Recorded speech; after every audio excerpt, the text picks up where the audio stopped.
بات کو جانتا ہے کہ تو اس کا رسول ہے، واللہ یشہد ان المنافقین لکاذبون، لیکن اللہ گواہی دیتا ہے یہ منافق جھوٹے ہیں، ان کی زبانوں پہ کچھ اور ہے، ان کے دلوں میں کچھ اور ہے، زبان سے لا الہ الا اللہ محمد رسول اللہ کو پڑھ رہے ہیں پھر بھی منافق ہیں۔ آئیے اب ہم پوچھتے ہیں صحابی رسول ابی سعید خدری سے کہ زمانہ رسالت میں کیسے پتا چلتا تھا کہ مومن کون ہے، منافق کون ہے، مومن کون ہے، منافق کون ہے؟ ابی سعید خدری نے فرمایا کننا نعرف المنافقین علی عہد رسول اللہ ببغضہم علی ابن ابی طالب، کہ ہم زمانہ رسالت میں ان منافقوں کو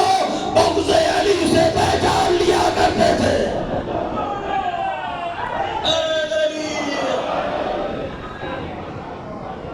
زمانہ رسالت میں منافقین کی پہچان ہوتی تھی بغض علی سے۔ اچھا یہ کیسے پتا چلتا تھا کہ حلال زادہ کون